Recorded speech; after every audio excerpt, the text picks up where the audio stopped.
The first topic that I want to talk about is the one where it was in high school actually, where my teacher present the the the idea on what is the difference between intelligence, wisdom, intuition, and knowledge. And at the time, I the way I explained it, I was like, well, knowledge is just information, right? That's just what we learn.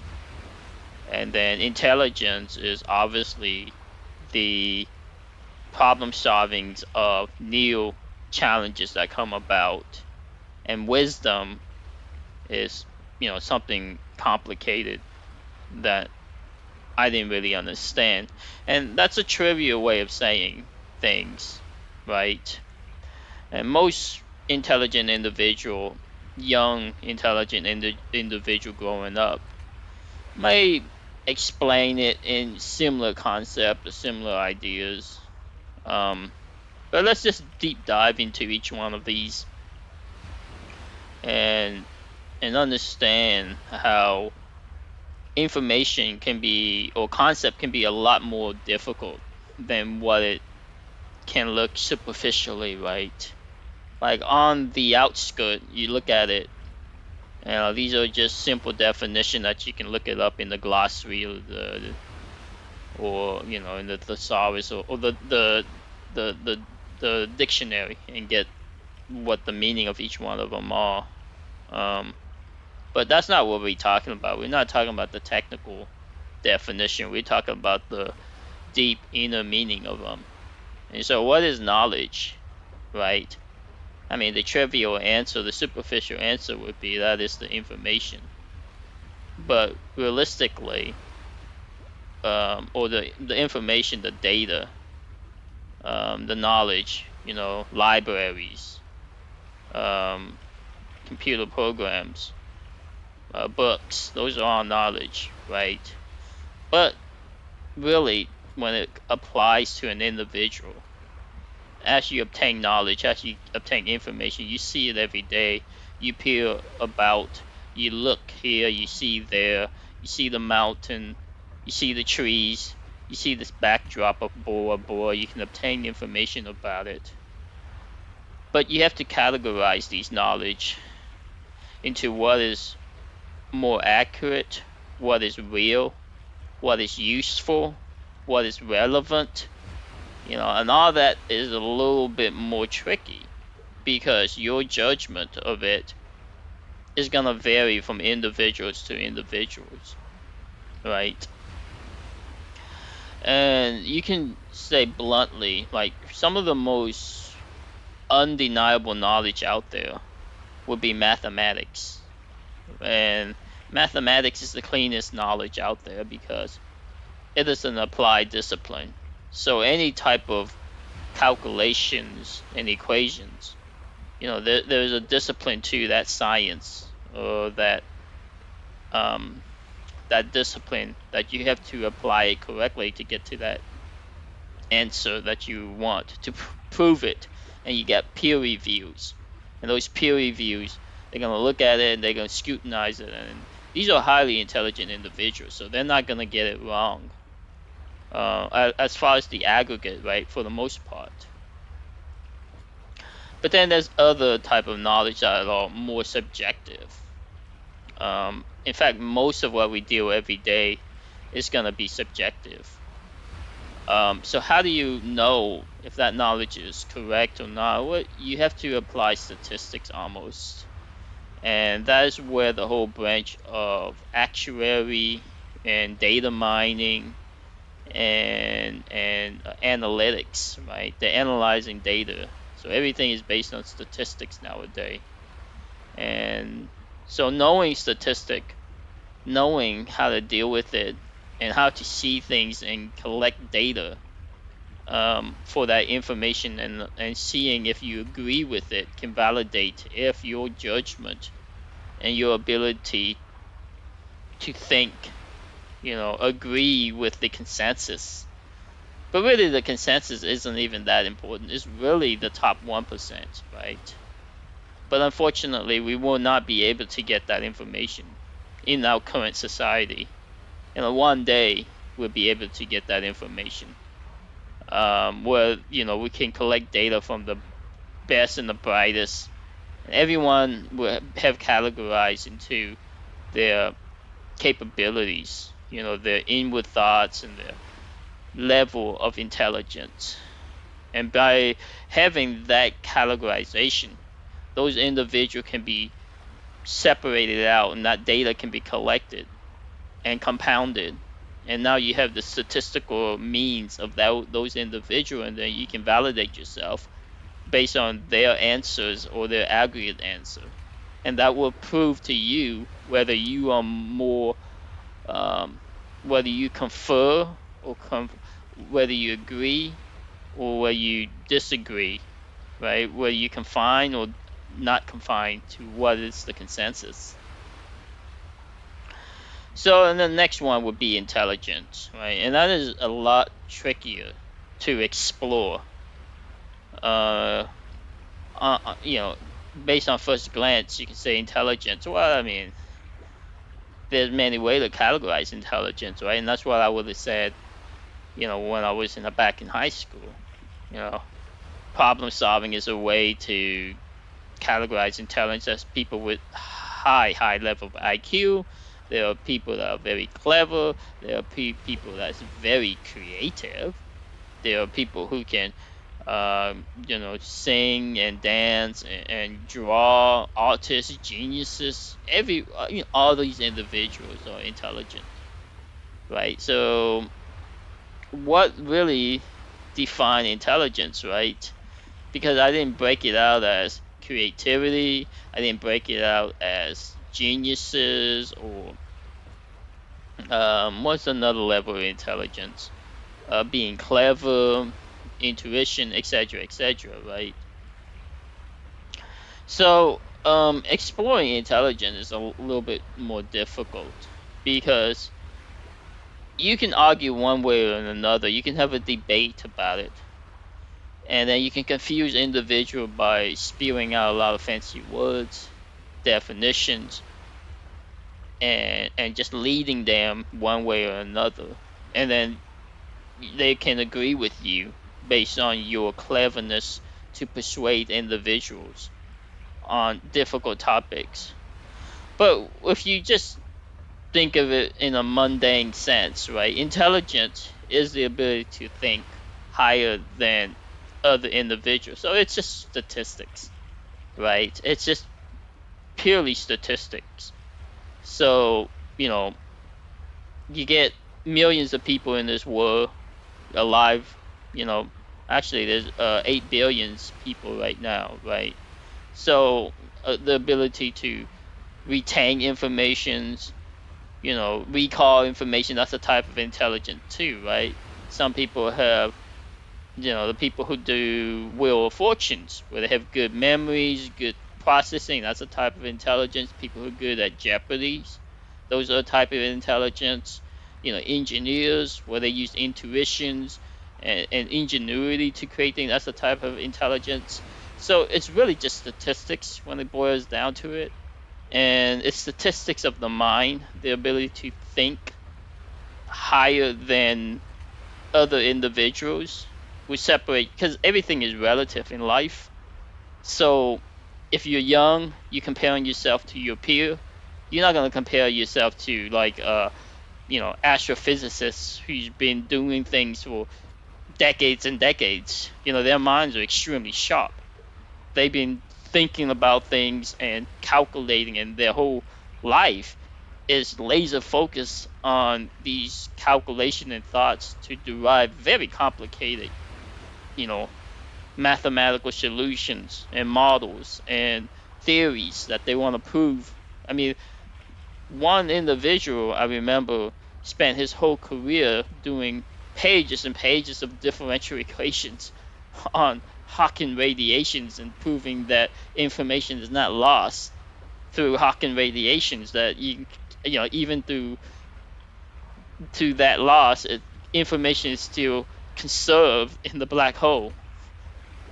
A whole entire career is based on that. So it's really just relative comparisons, statistical comparisons of processing of the mind, right?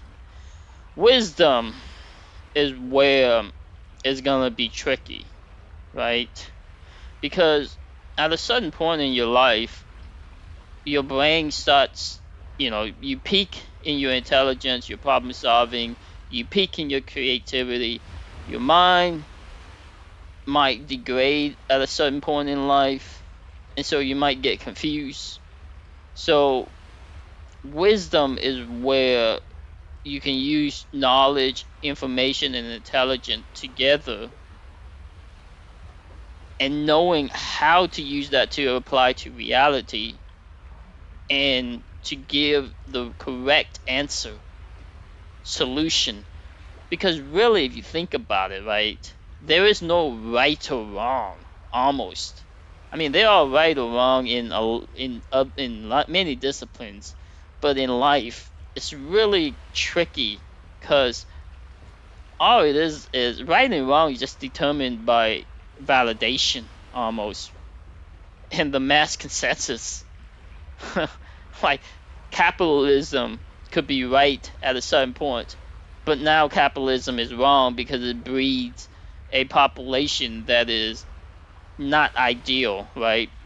Capitalism, discourage evolutions of the mind, evolution of the human being. It creates outliers.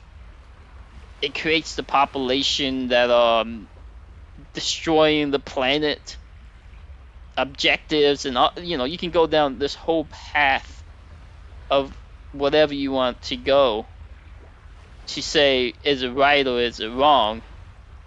And so the wisdom of it is to understand that there's multiple viewpoints, and there is no right or wrong. It's all perspective, and ultimately results is all that matters.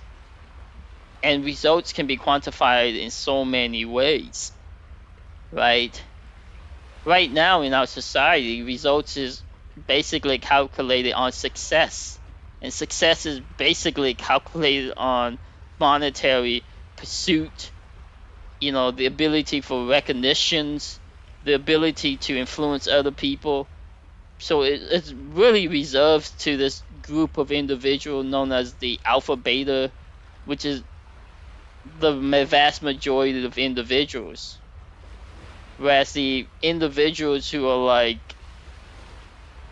on the outskirt of it, right? The libertarians, the one who want to be left alone, the one who kind of just don't want to have their voice out there. They're not represented in the population. No one cares, right? Because they don't have a voice. They don't say anything. So in our society right now, success, money, fame, being a celebrity, all those are considered right. I don't agree with it based on my philosophy, but I understand it. And that's part of the wisdom of things. And wisdom, you can delve deep, deep into that concept and that thought and go in many different directions, in many exploration of what the meaning of wisdom is. And you can spend hours and hours thinking it through, and you will never get to the answer that will satisfy you. But, for the time being, let's just move on and say, what's the last one? Intuition.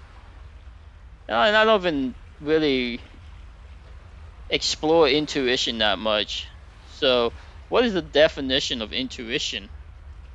So intuition is the ability to understand something immediately without the need for conscious reasoning. I don't even know what that means. A thing that one knows or considers likely to be instinctive feeling rather than conscious reasoning. Your insight is your intuition, right? Insight. It's kind of like instinct. Your intuition is kind of like your instinct. But is your instinct correct or not? It's a very difficult concept to think about. Um, and oftentimes you will make the wrong choice. And that is like your intuition. Like if you play the stock market, you could spend years and years and years being wrong, using your intuition. You're looking at data, looking at, technical analysis and fundamentals and volumes and signals. You can and individual stocks and all that. You can spend years and years trying to develop the skill to predict the stock market.